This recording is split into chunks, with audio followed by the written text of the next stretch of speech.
This is who I was, but it's definitely not who I am. Welcome to Vegas Prison Stories. Wednesday, June 29th, 2022. Not too long ago, Las Vegas Metropolitan Police officers, SWAT, and Henderson Police all came together to raid the Hells Angels clubhouse on Bonanza and Maryland Parkway. Now, when they did this, they took 66-year-old Richard Rizzo DeVries, 26-year-old Russell Smith, and 46-year-old Stephen Allo into custody. But for what? Why did they just arrest the president of the Las Vegas chapter of the Hells Angels and 2 prospects? Now, all 3 men were charged with 12 counts apiece. They were charged with all types of things from conspiracy to commit murder, attempt murder, firing into an occupied vehicle, and battery with the use of a deadly weapon.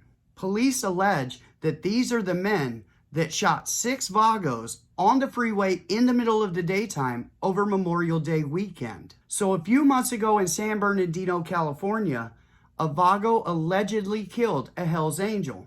Fast forward to Memorial Day weekend of this year. You see Vagos driving down the freeway, and then all of a sudden from behind, here comes Hells Angels members, prospects, and hangarounds. Then out of nowhere, you hear shots fired. Is this something in Vagos? Well, if people get slow the f down.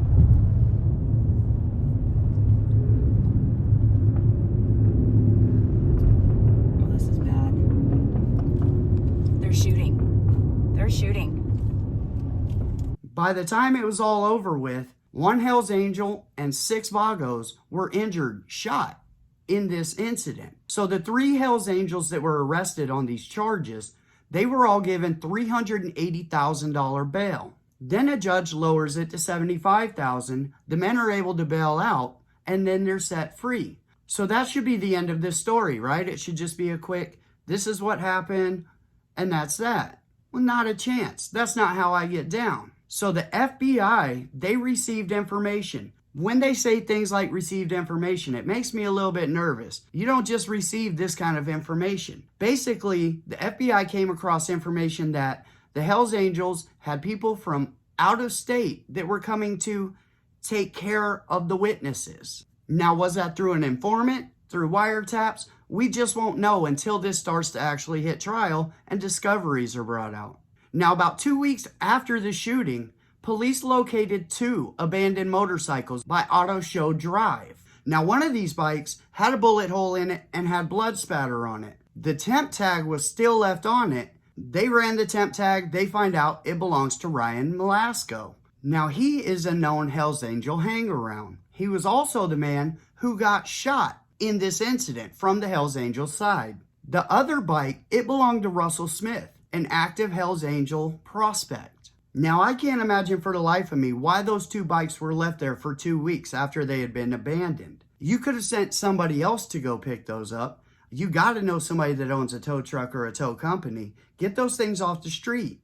But they left them there to be found. Now, after the feds get this information, the men are rearrested, the charges are upgraded, and now they're being charged with a state RICO charge. Under a criminal syndicate is what they're being called. Not only that, 5 other men were arrested in this RICO, this new racketeering indictment. So 66-year-old Richard Rizzo DeVries, the club leader, now his charges are upgraded. He went from 12 to 39 charges. They all include 5 conspiracy to commit murders, 5 attempt murders with the use of a deadly weapon to further or assist a criminal organization, 5 batteries with the use of a deadly weapon with substantial bodily harm with the intent to further or assist a criminal organization, 24 counts of firing at or into an occupied vehicle with the intent to further or assist a criminal organization, 1 assault with a deadly weapon with the intent to further or assist or promote a criminal organization, and 1 good old count of racketeering. Now, the authorities went looking at the place that they thought that they would find Rizzo to arrest him, but he wasn't there. Kind of made him nervous, made him think that he had skipped town. Then his bail was set at $100,000 after he was rearrested, of course, and $25,000 total for the other 38 charges. So he posted bail and he got out. Then there was 26-year-old prospect Russell Smith and 46-year-old Stephen Allo. They were hit with the same charges, 39 charges, all of the intents put on everything. I mean, they're stacking it up, and Smith got the same exact bail as Rizzo did. But Allo didn't, because they had just arrested Allo while he was out on bail for playing felony patty cake at home. Not a good look, but the judge did give him bail. They just added $25,000 more on top of it.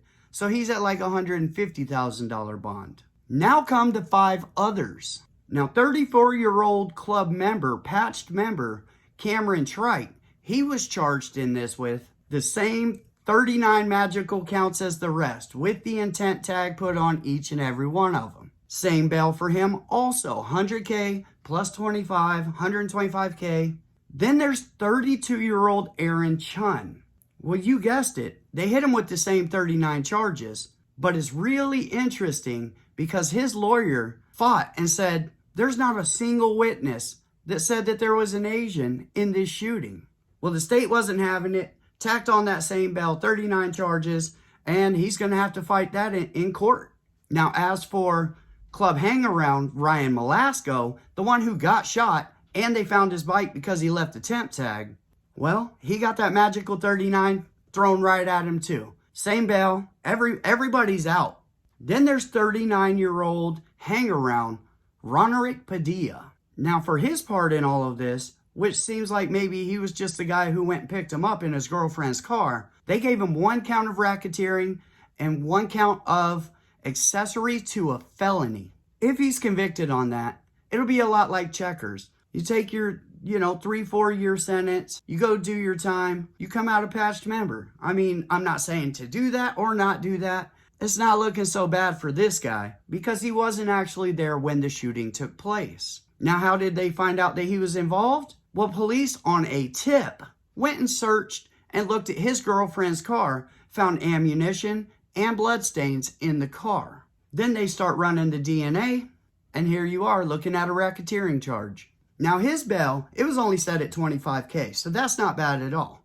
Now, there's another full patch club member, Taylor Rodriguez, that's been charged in this, and he got the 39 charges too. They're hitting everybody they can on this. So the judge went and ordered none of them are allowed to have any kind of contact with each other unless it's under an attorney's visit. Basically, they can all get together at the attorney's office and chop it up and talk to each other, but they're not allowed to be out there on the streets talking to each other. Not just that, the FBI has started to hint that they're actually possibly going to pick this up on a federal RICO charge. Now, as we know, the feds love to throw that RICO out there for anything that they can.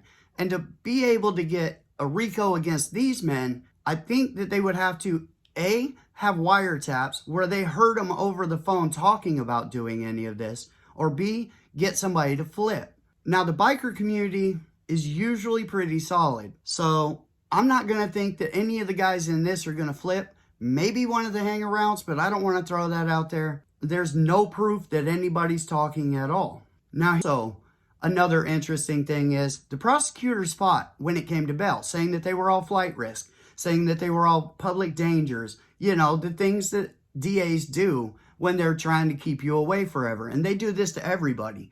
It's not just, Joe Blow on the street. He gets that same treatment where they're like, oh, well, I don't know if we want to let him out. Now, in these cases, of course, they're trying to keep him locked down. So they're saying, oh, they have a criminal organization that is nationwide and worldwide, which makes them a flight risk. Even though a lot of these men were raised in Las Vegas, have families in Las Vegas, have businesses in Las Vegas. Then they pointed out that they had seen a couple of new patches put on some of these gentlemen's vests. Those filthy few. Come on, guys. I know that you can't wait to put your filthy few patch on, but man, they're watching you. So they brought this up in court. Well, a couple of them got the filthy few patch, which means that they've drawn blood for their group. Now, Aaron Chun is the one I see that has the best route out of this. Nobody saw an Asian shooting at anybody. It's a wild scene. We're gonna see how this goes and where it goes. I'm not understanding if the feds pick it up, then the state can't.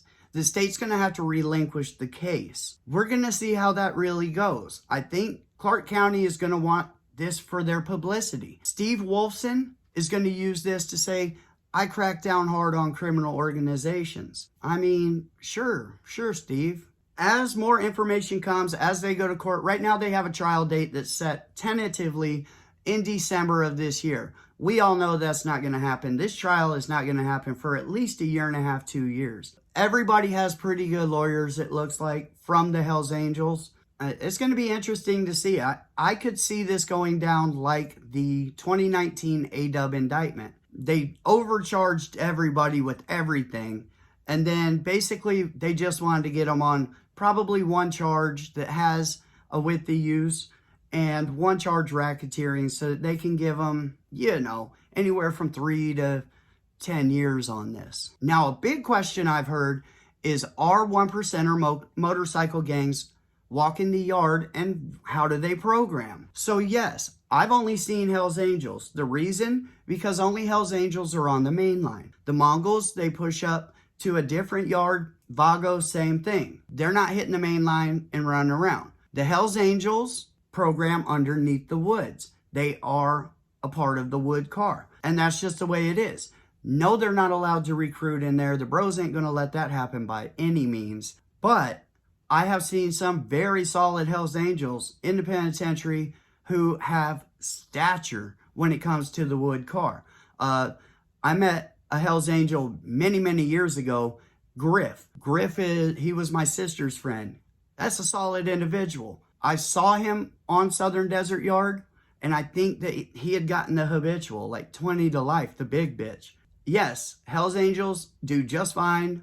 They hit the main line, they program, and they're about that business. So that's what we have on this story so far. Of course, I'll keep you updated as it goes. Thank you for coming to Vegas Prison Stories. I appreciate each and every one of you, and I hope you guys have an amazing day, and I'll see you next time.